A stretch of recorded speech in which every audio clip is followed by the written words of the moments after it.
guest. Baldy is here, huge in the media space for football, now a commentator and pundit and expert. But of course, he also played very well in the NFL for a lot of the 80s into the 90s, 143 games. Not bad for a guy who wasn't even drafted. So, Baldy, so glad you're here and so glad you agree with the spirit and the construct of this project, because I think there are some people, they're silver spoony, you know what I'm saying? Like they're handed everything and it's like, I got this. Scrappers like you and me, we don't got this all the time. We're told that we're irrelevant. Give me a little bit of your story. When people told you you could not, why did you know that you could? Look, it's honestly, I first of all, I'm glad it worked out the way it did for me. I'm glad I wasn't given, the job or drafted that high. Because really the feeling, as you know, Josh, when you are basically a lifelong free agent, is you never, ever feel like you got it. You always keep hustling. You always keep looking for the next scrap. That's how I've kind of handled my life after football. But, when I was just, in fact, I saw a teammate of mine's son today at the Washington Commanders practice. I play with Ron Springs. His son, Sean Springs, was a great player in the NFL. He's a great kid. And he's raised three great boys right now. But, when I was signed by Dallas, they didn't, I was telling this to Sean today, they didn't have enough scouts to go sign all the free agents they wanted to sign. I was undrafted in 1982. So, as soon as the draft ended, I got a call from the Cowboys, a guy named Buck Buchanan. I thought he was the Hall of Fame Buck Buchanan. Turned out he was their equipment manager, Buck Buchanan. And, they had so many free agents to sign, which was 110 free agents, that they would send everybody in the organization, secretaries, trainers. They'd send anybody from the organization out to go get somebody to sign a 3-year, basically standard contract on the dotted line and bring him into camp. And so Buck Buchanan, knocked on my door. I was at Duke. I was in finals. I was getting ready for a German final that day. I told him I can't talk to him now, but 3 hours from now, after I finish this test and hopefully pass this test, I'd be happy to sit down and talk to him. He went to North Carolina State to try to sign somebody, came back that night. We negotiated a 3-year deal. I got my signing bonus bumped up from $500 to $1,200, and away I went to Dallas. And, I didn't know that they were signing 110 free agents, Josh, and drafting 15 rookies. There was 125 rookies when we went to training camp, and there were 6 spots that were open, basically. We signed 6 rookies, made the team, and I was the only one of the undrafted players that made it. So to this day, it's still, one of my great achievements in this world, but it was the ultimate reality TV. All these rookies vying for a couple slots on a team that just lost the NFC Championship game to San Francisco, and Joe Montana and Dwight Clark in the back of the end zone.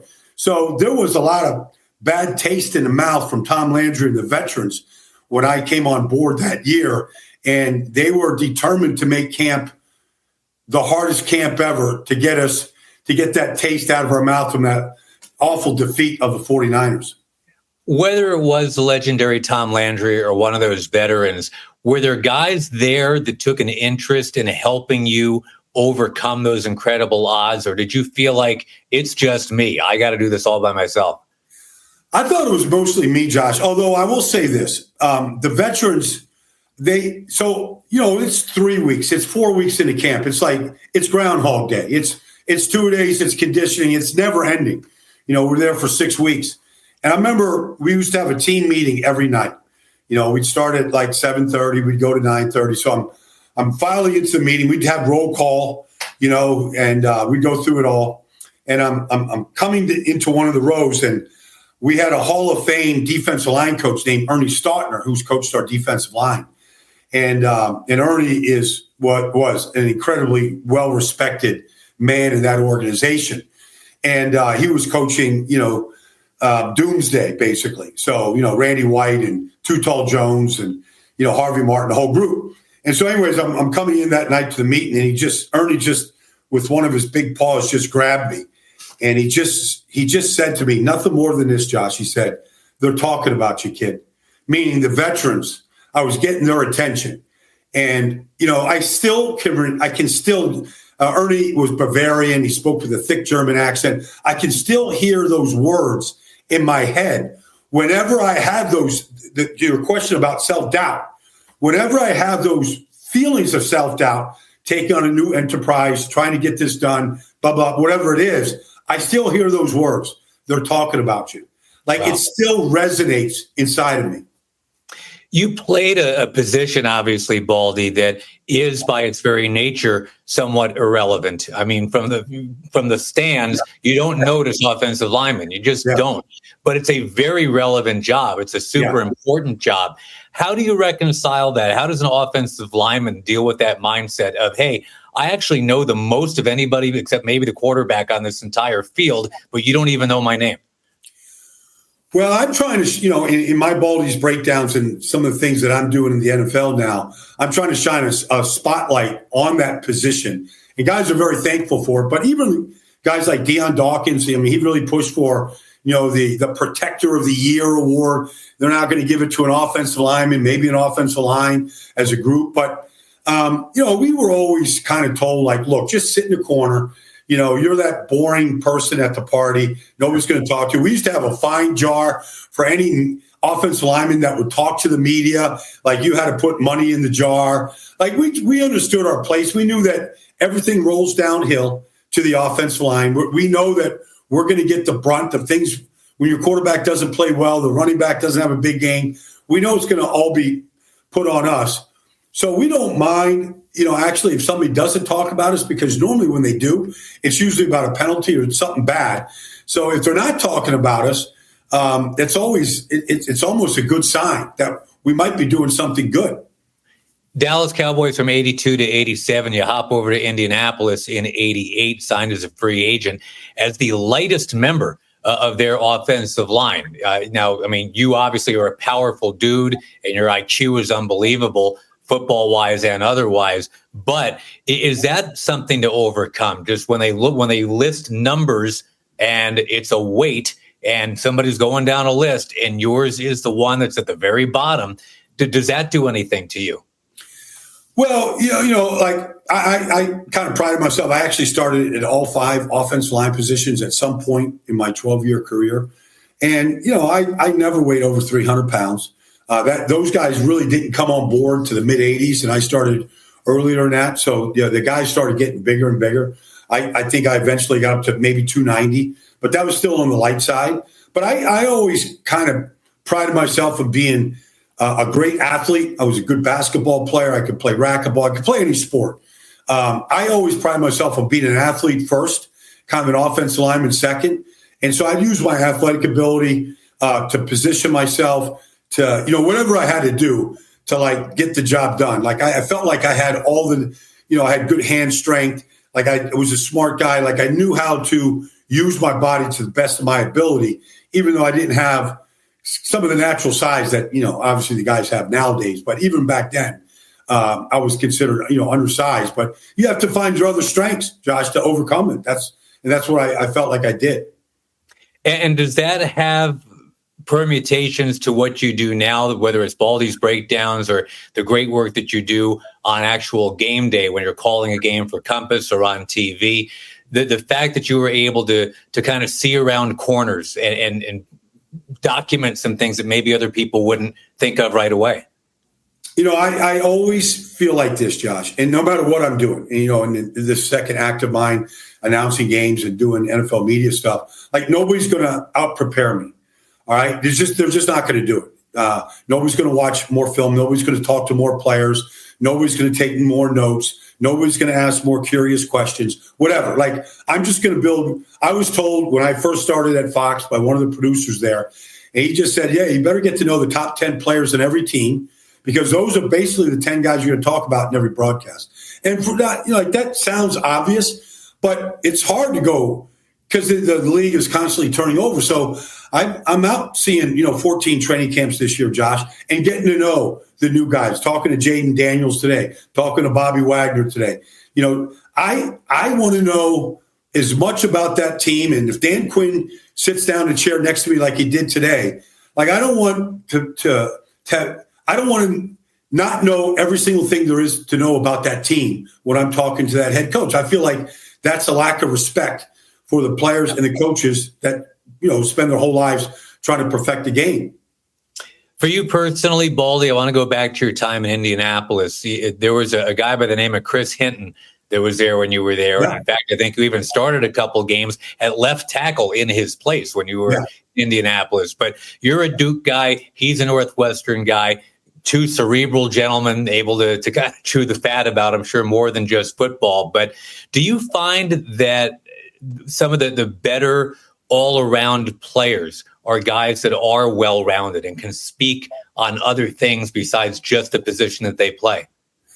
Josh, everybody's looking for smart football players. And, talent is supreme. Talent wins football games. But, smart, talented players is what everybody's trying to find. Now, in Chris Hinton's place, he's got 2 kids in the NFL right now. I don't know how many McDonald's he owns.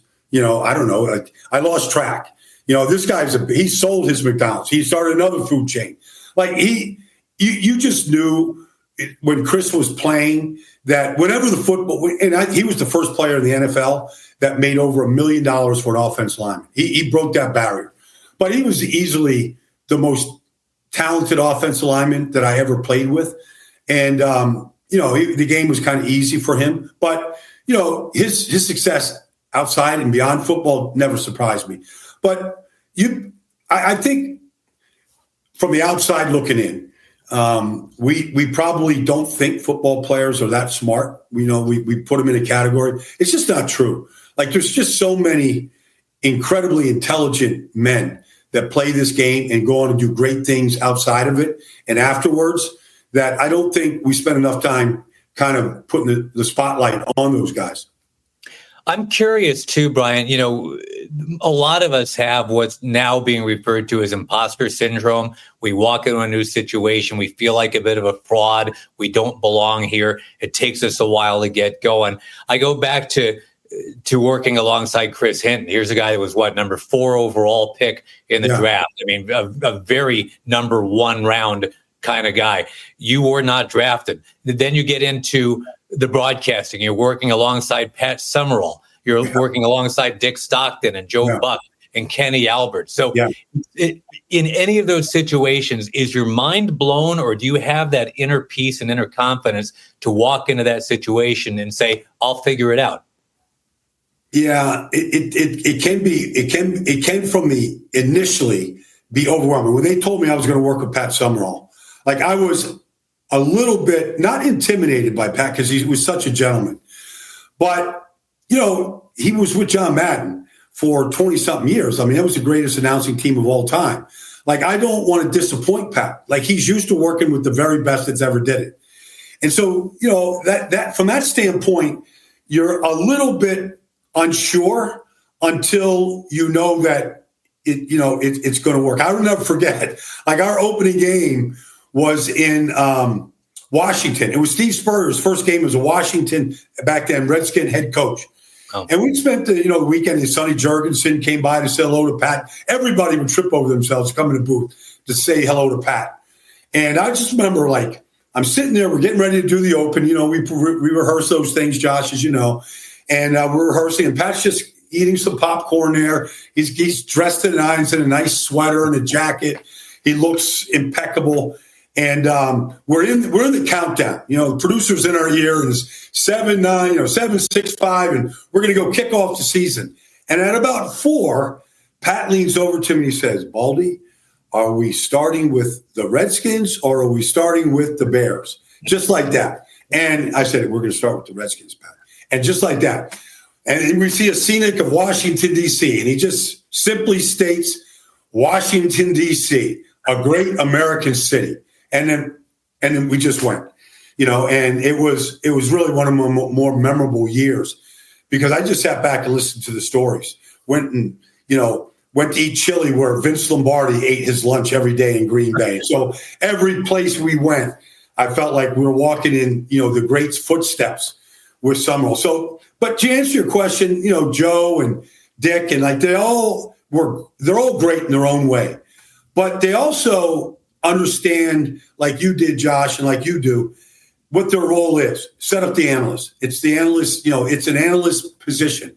So they all set you up in a different way, and they all want to make you look good. And so, it's just a question of, okay, when is the chemistry, and don't step on them, and they got their job to do. And you just kind of start figuring it out. Then you just start enjoying the season with those guys. Do you still have a soft spot, Baldy, for guys that weren't drafted or were drafted last? I mean, obviously with Mr. Irrelevant, we talk about Brock Purdy, the ultimate example of a guy who wasn't thought to be that much because he was drafted dead last, ends up going to the Super Bowl. But when you are going through your paces, the 14 teams that you're going to be able to sit with this summer into the season, do you find yourself drawn even subconsciously to the guys who are those stories as well? Because I know you've been told, find the 10 guys, but my guess is you always like that 11th and 12th guy too. Oh, there's no doubt. And part of the reason why I love going on this tour, Josh, is I love trying to identify one of those guys or two. For example, I'm going to be in Baltimore tomorrow. The only HBCU player that was drafted was this kid, Cordell Vincent, by the Ravens. And he's from a small school. And, I saw him at the Senior Bowl, and the Ravens drafted him. Like, I can't wait to watch him in pads tomorrow, go up against, some of the, the behemoths, for the Ravens pass rush. But not only do I have a soft spot, I try to identify guys that, have that drive, that will, that fight, that they can overcome the odds. And every year, some teams, Sean Payton has been great about finding those type of players. Some coaches, they just like, they don't care about where a player is drafted. They want a guy that is going to fight every day. And, some of these guys, they have what I have, and I'm trying to find the new guys that might have that same spirit. Wrapping up our time with Brian Baldinger, I do want to ask you about, everybody's got kind of a one shining moment story on the field. Some guys have several, and I get it. But an offensive lineman, again, by their very nature, they're a bit anonymous. There was a play, a tackle-eligible play, I guess it must have been, where you actually got to catch a 30-plus yard pass in your career in Indianapolis, as I recall. Yeah. Now, you were a tight end in college. It's not like you'd never seen or touched a football before. You're actually a pretty talented guy with good hands. Talked about your basketball background. But was that, for a guy who is anonymous and sometimes pigeonholed as irrelevant, do you need that quote unquote one shining moment just to tell people, hey, look, I actually did something that you noticed? Yeah. You're hitting it right here, Josh. So what happened, that was 1988. Ron Meyer was our head coach. Eric Dickerson was our running back. We had a great backup running back, Albert Bentley. We were a loaded backfield. And when we would get a lead in the fourth quarter, we actually signed a wishbone quarterback. And we ran the wishbone to finish games out. And we had this quarterback from Washington State. He came in, and what they would do is I'd go from guard to tight end. So they said, the most important block in this wishbone, Baldy, is the end at the line of scrimmage. We want to put you out there. And I said, look, I'll go out there and do that for you, but you got to put a pass in for me. Like, if I'm going to be eligible, then I want to be eligible. Like, give me the opportunity to catch a pass. So we were in Green Bay. We were backed up. It was the fourth quarter. We had a lead, and they called my number, and they threw it to me. I caught it, rambled a little bit, went 37 yards, got us out of the hole, and we ended up putting the game on ice. But it was, it was one of those moments that you see it on social media now. It gets replayed a little bit here and there. But, for that one moment, like I was the athlete that I always thought I was when I caught that pass. Well, you're still making waves and doing great things, Baldy, even though you're not on the field anymore. Every football fan is smarter if they pay attention to you, and I hope that they do. And I think it's kind of funny. Next up in our queue, by the way, Lee Steinberg, one of the great agents of all time, who's all about number one picks. And we're going to talk to him about being irrelevant. But you, I think, have worn it so beautifully. Can't thank you enough for spending time with us here. And as a leadoff batter, you got skills. I will give you that.